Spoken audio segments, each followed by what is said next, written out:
if you have a customer that is making you feel like the customer's not always right, they're wrong, you need to take a second to look and go, where did I go wrong in this? When you feel that knee-jerk reaction to argue the customer, take a step back and figure out, is it my fault that they feel they're right? Are you wrapping cars more than 12 hours a day, every day? Working nonstop but can barely get by? Burnout, missing deadlines, and wondering just how much longer you can keep this up? That was us too. We started our wrap shop buried under $250,000 in debt, and it felt absolutely impossible. But we dug out, built a profitable shop, and are still in the trenches of owning and operating a wrap shop. We're here to share what we learned along the way so that you don't make the same mistakes that we did. And we're here to help you with the business side of the wraps, like pricing, building a team, streamlining your systems, ultimately so that you can run your shop and your shop stops running you. Welcome to the Wrap Ops Podcast, brought to you by Wrap Fam Unleashed. If this is your first time listening to the podcast, welcome. We are so excited that you are here. And please like and subscribe so that you get notified whenever a new episode gets dropped so that you can always stay in the loop. So we have a fun episode planned for you today. I have a list of advice that I have compiled from various sources, such as the interweb and Forbes and all of these things. And it's all on customer service. So that is the focus for today, is on kind of what we should be doing for customer service in a wrap shop. Because I think a huge thing I've noticed is so many wrap shop owners focus on how does the wrap look when I give it to the customer? And like, that is your focus. That is your bubble, and not the whole experience from the time they reach out to you or even go to your website to after the wrap is done and they pick it up and you're following up with them, quality checking, things like that. So that is what we mean when we say customer service. It is the whole cohesive environment of talking to that customer. The whole customer journey. The whole journey. And for a little bit of backstory, if you didn't know, we always joke that Performance Wraps is the love child of McDonald's and a 5-star hotel.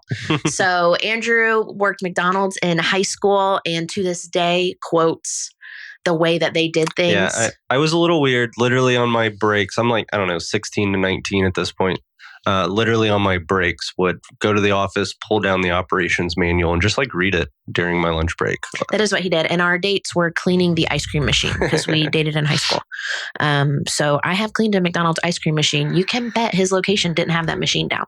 It's true. So yours is always working. Fun fact. Clean. When the machine is down, that's actually because it's down for cleaning. I don't understand why we weren't allowed to tell the customer that. They want you to think it's dirty. Like, why does the customer want to know that it's down? They want to know it's being cleaned. This is true. And this leads me to the next point, which is in college, I worked at a 5-star hotel on campus, and they absolutely beat into our heads the customer experience from start to finish, from the time they call to book the room to check out. It should be just the most glorious experience they've ever had in their life. So much so that before I decided to leave and come join the Performance Wraps team, I was actually like promoted to this position. I can't remember what the title was anymore, but essentially they wanted to make me like the guest experience officer, which essentially meant that whenever a guest checked in, they wanted like a handwritten card, a gift for whatever reason they were at the college, because a lot of people would get married there or they were there for a football game. I went to a big SEC school, so you can imagine the return people that were there for football games or like high dollar people staying. We had like Bo Jackson stay there, and he was always under an alias, so like you had to do all this crazy stuff to his room. So anywho, it was really interesting when we brought Performance Wraps together, because you would say like, oh, this system is broken and it needs to be, to where anyone can do it. And I'm on the other end, like, but for the customer, that's horrible. And we need to make that part beautiful. So all that to say, I think we're kind of an interesting duo when it comes to customer service, because it is a good blend of those two things together. So we're just going to dive right into it. So I have these pieces of advice. Andrew hasn't seen this yet. And Andrew is going to rate them 1 through 10. 1 being horrible advice, throw it out the window, that's trash. And 10 being love it, do it, absolutely agree with it.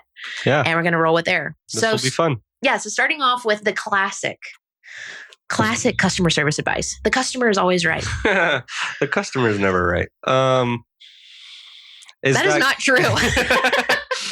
Our customers are listening to this like, we're leaving that shop. Is that good advice? 1 to 10. That's your job here. So I got to reel Andrew back. Yeah, no, fair enough. I'm gonna say 7. Okay. So, Explain.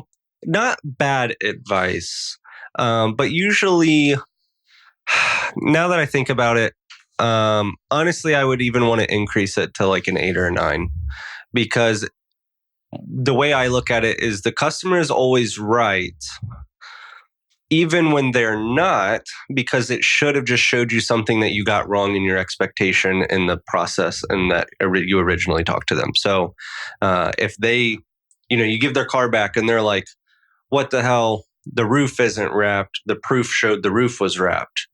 Maybe wrapping the roof isn't something that that wasn't a part of that. They shouldn't have got the roof wrapped, but the customer was right because you showed them on the proof that it was going to be wrapped. So you set the wrong expectation. Therefore, the customer is right. The customer is right because you were wrong. Yeah. Mm-hmm. So let me package this up into a beautiful sentence that I'm hoping our wonderful podcast producer will put into a soundbite for me to post to Instagram. And that is that the real philosophy may not be that the customer is always right, but it could be the right customer in the right system with the right expectations always wins. I like it.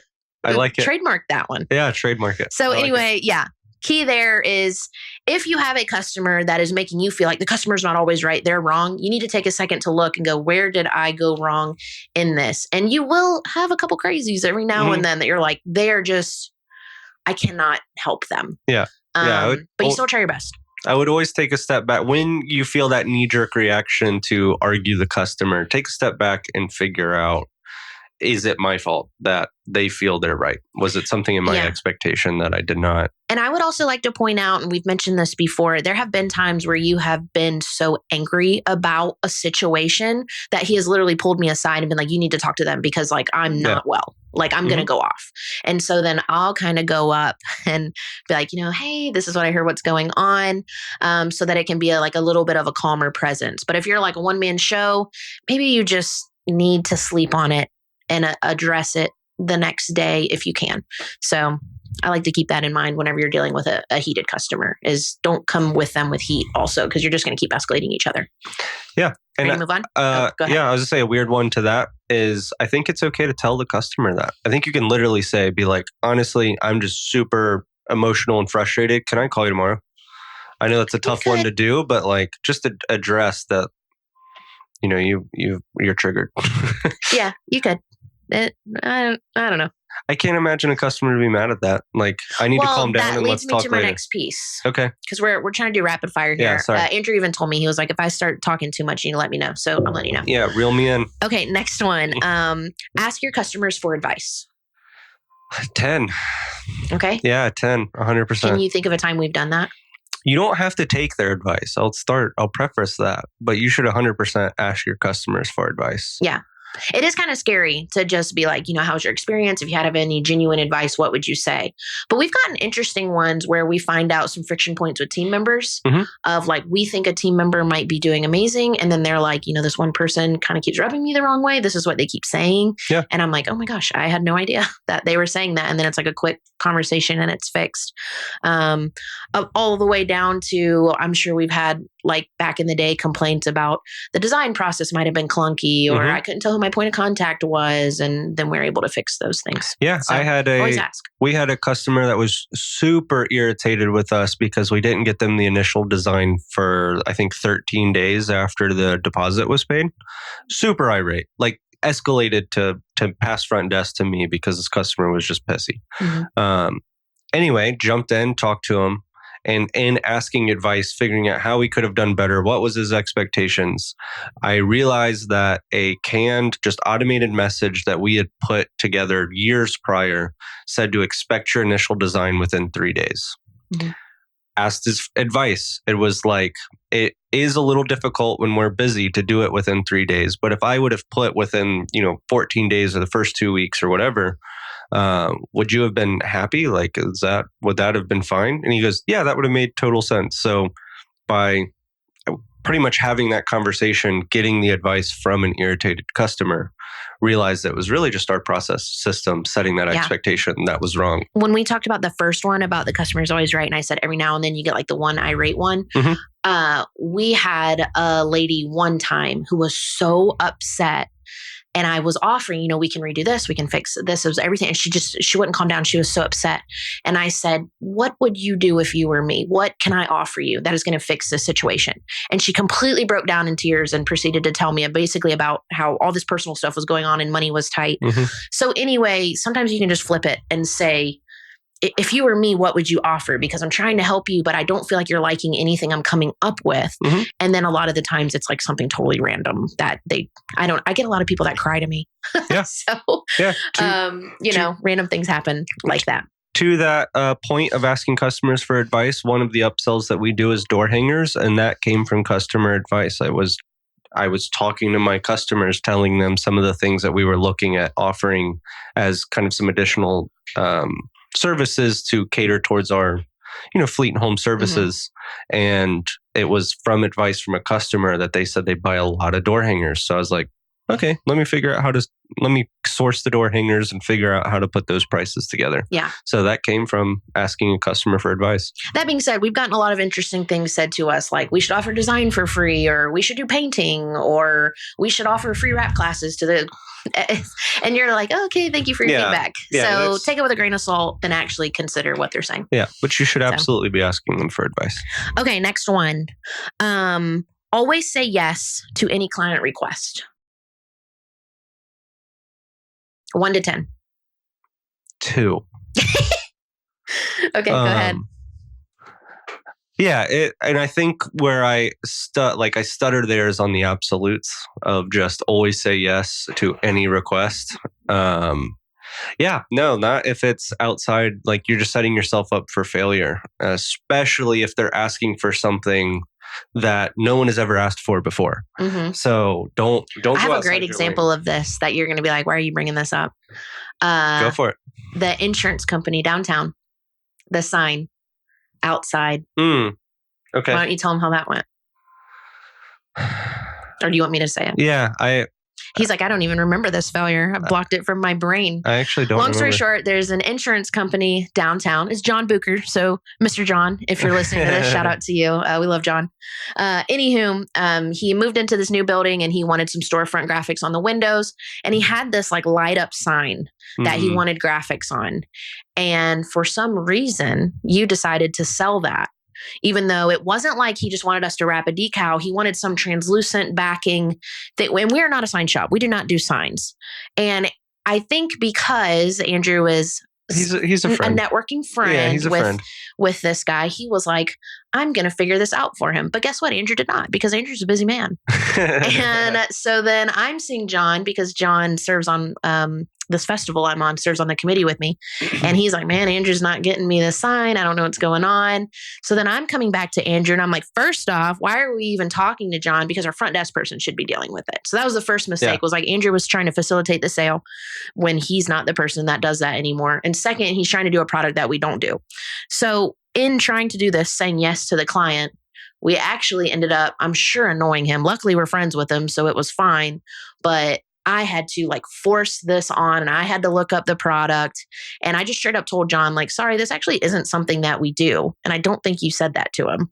Yeah, probably not. Yeah, I don't think you said that. So he didn't even know what the holdup was. And the reason I was frustrated is because I was like, he thinks this is a normal experience with us. So when he's referring us to people, I'm sure in the back of his mind, he's like, oh, I kind of had a C- experience. Yeah. And I don't want that. I want everyone to have an A+ experience as best as possible. So that's a really good example of why you can't always say yes. Sometimes you have to say no. A big one in the wrap shop world is, can you do this tomorrow? Can you squeeze me in? We used to squeeze people in all the time, blew up in our face. It did. Horrible. So don't do that. Offering materials you're not comfortable with. There's certain brands our shop will not work with. And every time we have tried to bend and offer those, we basically almost have a team member quit over it because it makes their life so miserable when it comes to install. Yeah. It's always a reminder to not, just say no, essentially. If it's not in your wheelhouse, say no. Yep. And this kind of comes up to the next one. The piece of advice is you should maintain a personalized approach to every single customer versus a cookie cutter system that you follow. Yeah, absolutely not. 3. Not unless you can systematically provide a personal touch. Okay. Because it's just not scalable. Yeah. You can't grow on that model. We have witnessed a lot of shops do this. I've called out before. I like to compare wrap shops to tattoo shops. Mhm. If you're going like the Kat Von D model, again, sure, that one makes sense to you. But it's almost like you would dedicate yourself to that customer for a week. Yeah.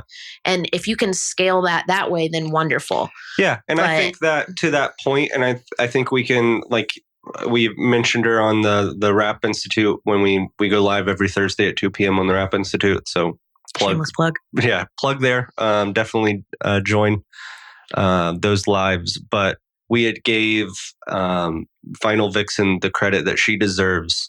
She has taken that, the customized personal experience of the customer and like flipped it on its head. She has nailed it. She has like built a brand around her services and what she does, and she has really executed that to the T. And I think customers seek her to wrap the car and get the expertise and everything on it, and her and Slim, and they've definitely proven that. Right. So I guess to that point, depends on what you're trying to build. But we're trying to build, a large like you can repeat it, scalable shop.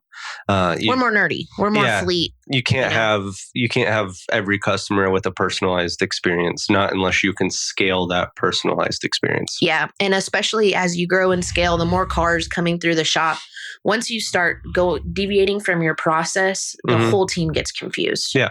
So that's why when I mentioned John Bucher and I was like, why are you even dealing with him to begin with? It should be our front desk person. It's because Andrew pulled that customer out of the normal ebbs and flows. So then when John would call our front desk line, our front desk person had no idea what was going on. And then they would ask me, and it was just like so much friction. Now, a flip side, some of the things that you can do to personalize an experience, an easy one is save their number. And they're like, if it's a paying customer, save the number in the phone so that, when Todd calls for his second wrap or whatever, you're not answering the phone with the same generic opener. It's, hey, Todd, how have you been? And that is one scalable way to build a personalized experience. And this is where the McDonald's is coming in with the 5-star hotel. The 5-star hotel will do the personalized experience all the time. Yeah. But the McDonald's one would not let you do things that deviate from the symptom. Another good example of that is every now and then we'll get like a graphics company that is like, hey, I need you to print on this material, but it's not the material that we actively stock. So there are times where we're like, sorry, this is what we print on and that's it. Because then we're going to have, X amount of square foot on a roll and then it's going to sit in the back and get dusty forever. So our kind of in between on that is maybe we could outsource it and get it so that we're not doing the role. Yeah, but of course. All that being said, there are times where you have to say no to just kind of keep your ebbs and flows and whatnot together. So, and again, the McDonald's approach is to say, no, we don't offer that material. The 5-star hotel approach would be, let me figure out how to outsource it. It isn't going to cost you more. Yeah. And that's that. So, okay. Let's use customer names in every interaction. 10. 9.5. Oh. My half is if it's in a text conversation. This is something that I had pointed out, not with anyone on our team currently, but with a previous team member, is I would scroll back through the text conversation and I'll just use Todd again.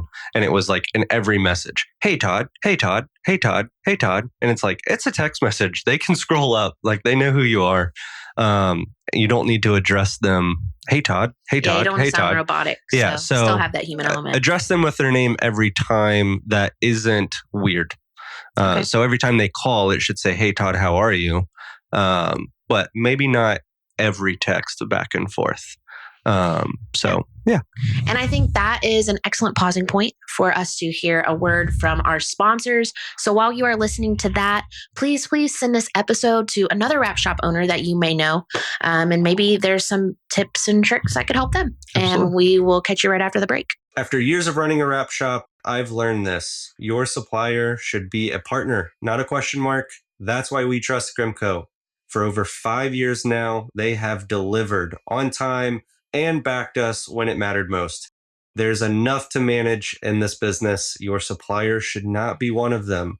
Set up your new account today. Use code RAPOPS5 for 5% off your first order with Grimco. Okay, welcome back. So we are continuing the conversation here with rating customer service advice that is in general given to entrepreneurs and really rating it on, does it work for a wrap shop? So Andrew over here is doing 1 through 10, 1 being garbage advice, throw it out the window, 10 being love it, do it, sounds good. So, okay, our next one we have here is you want to train the customer facing teams. So your customer facing employees and ensure that the entire team understands your customers. Maybe who they are, what they do, those things. Yeah. Is that worth it or not worth it? Like, yeah, 10. Like 10? if it's a customer facing employee, very important that they are trained and know kind of that avatar of the customer.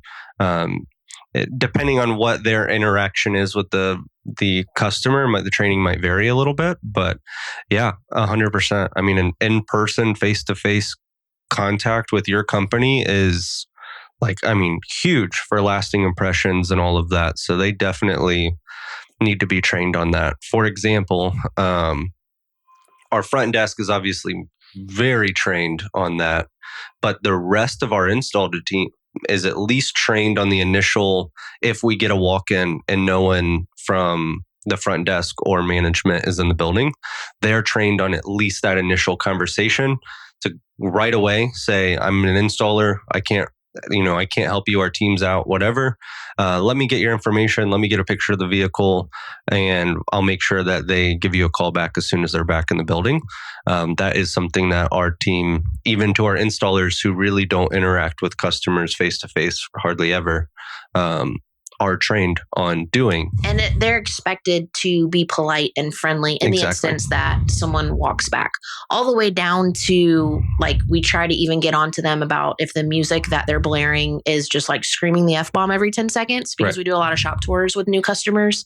So we're like, hey, skip this song, go to the next one just in case there's like a shop tour or something. And they're very aware of that.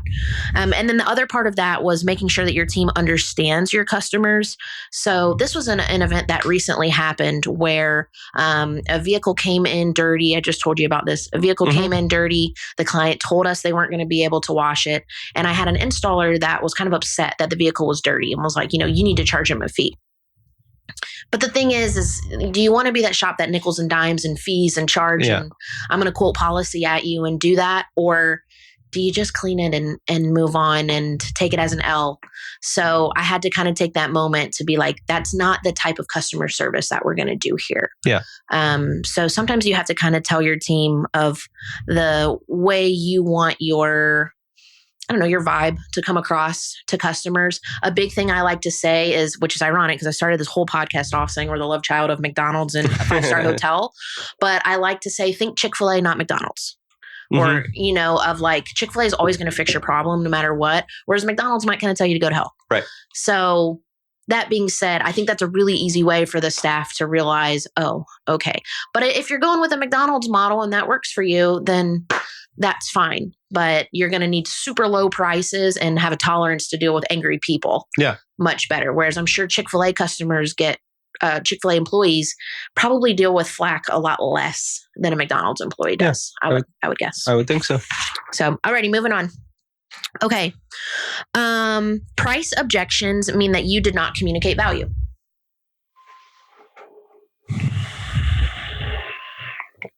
Five.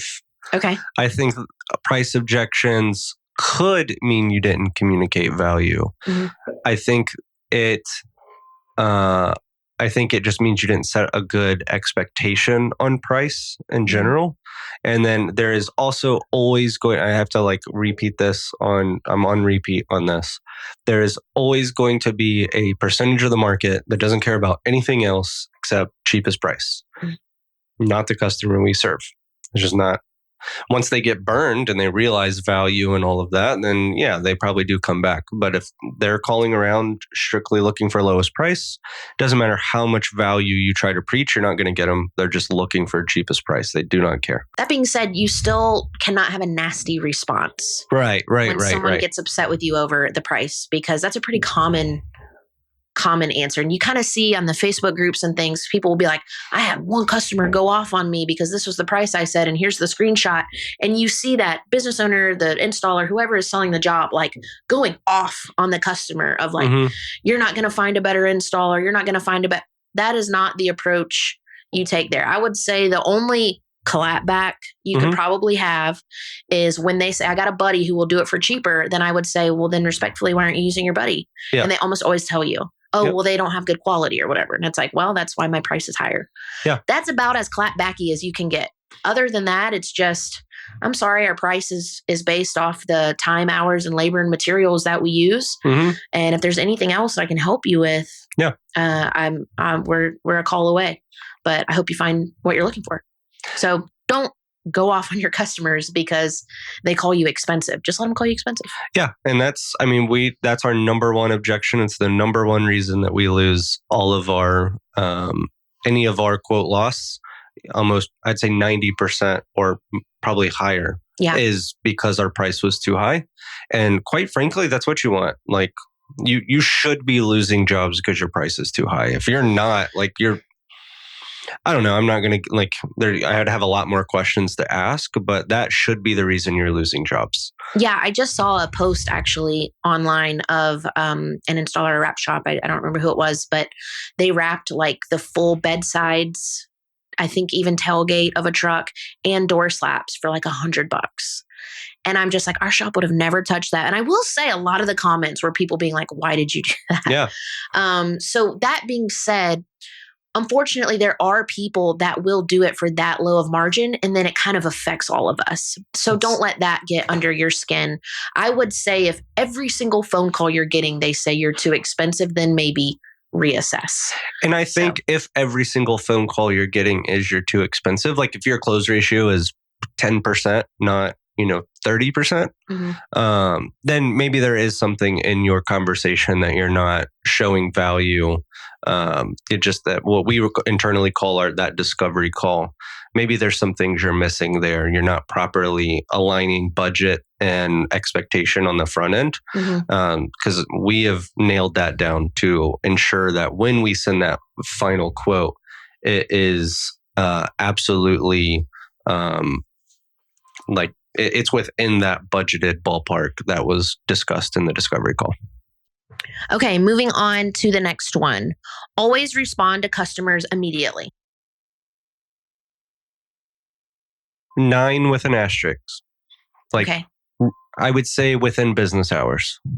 Okay, I was hoping you were going to say that. Yeah, definitely. And this is definitely hard, especially for those startup entrepreneurs.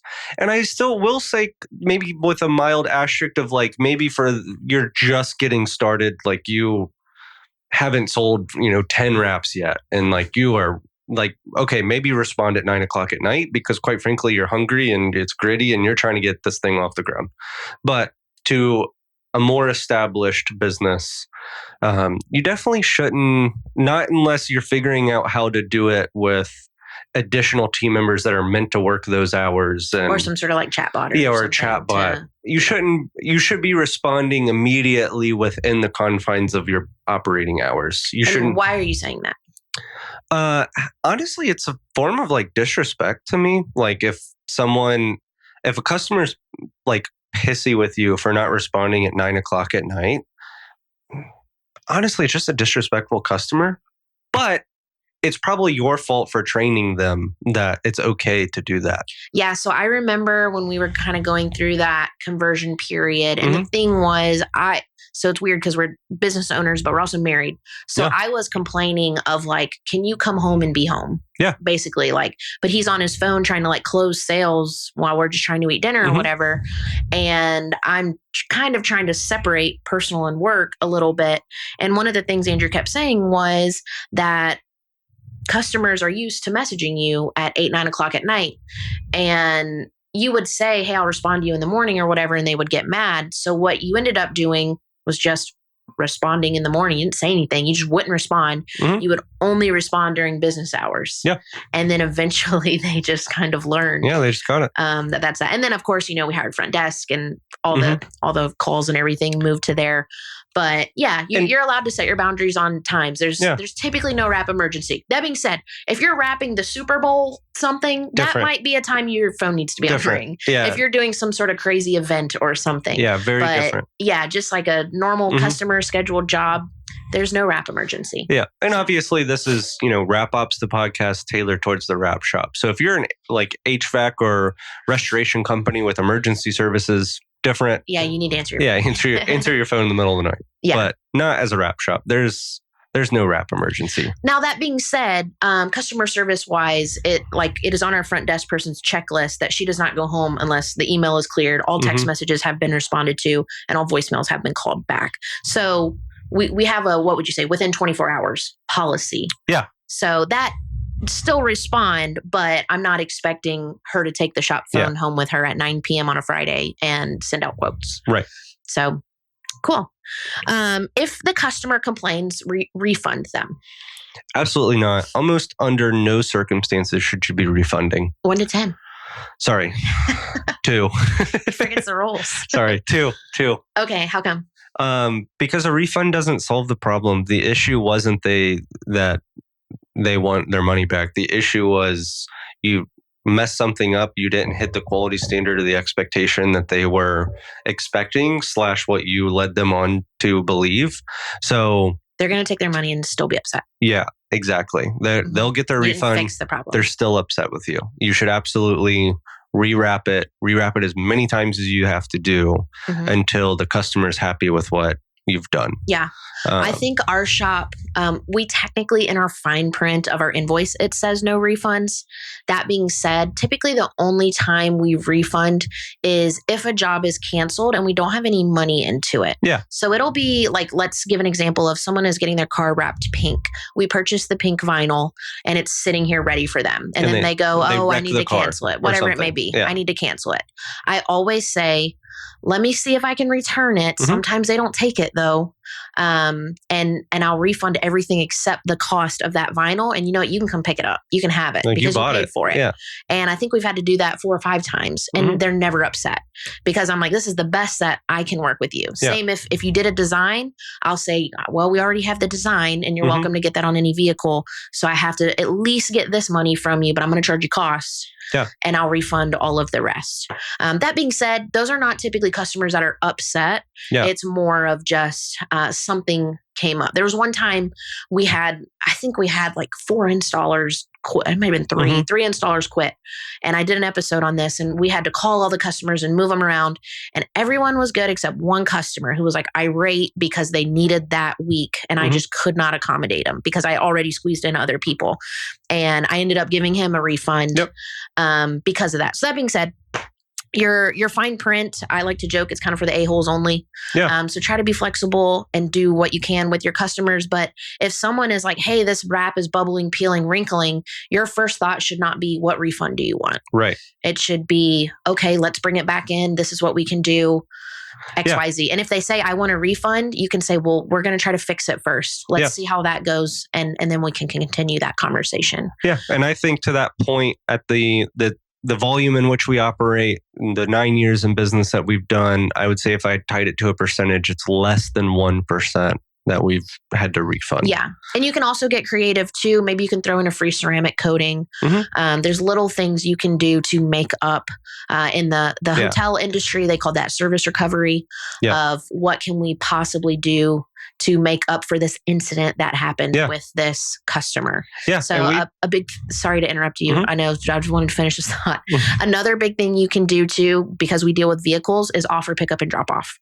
Like, I'm so sorry. I know this is an inconvenience, but you know what? We can pick up and drop off the vehicle for you if that helps. So there's all sorts of creative ways that you can kind of like bend over backwards to try to fix the solution. Yeah. But a refund doesn't solve the problem. We had a little bit of an issue a little while back with like a third party. Like, it wasn't our customer, but we were brought in to install. The customer complained to the marketing company, basically. And the marketing company was real quick to just refund them some of the money and then expected us to just front it. And quite frankly, we lost that relationship with that marketing company because I was not okay with that. I was like, you just trained your customer to bitch and get money, not that like we'll make it right. Like whatever it was, like that they had issues with, let's rewrap it. Customer was a little bit more picky than they should have been. The expectation between us and the marketing company was a little off, but that's fine. Let's take care of the customer and then we can fix our expectations moving forward. But it did not go well because I had that conversation with, why, like, you just trained your customer to bitch, get money back. It's a terrible thing to train a customer to do. Yeah. Complain, we make it right. Not, we give you your money back. Mm-hmm. And that being said, on the make it right thing, I think there have been times we've had to like rewrap a whole vehicle simply because we didn't do like a color check and they didn't like the shade of red. And I'm like, did we skip the color check? And the whole staff's quiet. And I'm like, yep. We skipped the color check. So now we're rewrapping that whole thing. But those customers tend to be your best referrals after that. So it sucks in the moment, but they tend to be your biggest cheerleader after because you took care of them. Yeah. So always keep that in mind. Because the customer just wants their problem solved. They don't want their money back. They paid for the service. They will tell you they want their money back, but you still solved the problem. Mm-hmm. Or they'll say, I want the problem solved and my money back. Yeah. Well, sorry. So cool. Okay. Man, there's so many on here, but I think we should close it out here. Let's close it out with one more. Okay. Customer retention is more important than customer acquisition. 11. Yeah. And I can give that to a stat. So in like last year for us, 2025, I believe our final total was 82% of our business came from either repeat or referral. Mm-hmm. Retention is so much more important than acquisition. Mm-hmm. It's the same, like even comes down to like giving advice on just having better finances of like, doesn't matter how much money you're bringing in, you got to pay attention to how much money is leaving. Same thing with a customer. Doesn't matter how many new customers are coming in if you're losing them all. That retention is so much more important because at that point, it doesn't matter how fast they're coming in. If you're retaining them all, it's just a long game. Like inevitably, you'll have all the customers because they're not just not leaving. So they're sticky, they're staying. Yeah. So as you get more, you just have a bigger customer base. So yeah, and I wanted to end on that one just because if you're doing all of the things we mentioned above and just going above and beyond, you shouldn't lose them. Right. Even if your price is a little bit higher than your competitors. And if you do lose them, there's a very good chance they come right back. Which we love those. Plenty of those stories. Yeah. We have plenty of ex-boyfriend and girlfriends that came back. That's what I like to think of them as customers. So that is our very quick rapid fire advice episode on customer service. It is a huge deal. And I just feel like in the wrap industry, we focus so much on like install quality and how does it look. And we're completely forgetting that our customers are still humans at the end of it. And there is a certain level of customer service that you have to provide. So awesome. If you have any questions that you want to ask us, head over to wrapops.com. You can drop your questions on the contact us button on there and fill out a quick form submission. And it even has a spot to shout you out on there as well. So you could ask a question and get shouted out. And subscribe to the pod, leave us a review, share this with your friends. That would be great. That would help more people find us. And we will catch you in the next episode. So we'll see you next week. See you next week.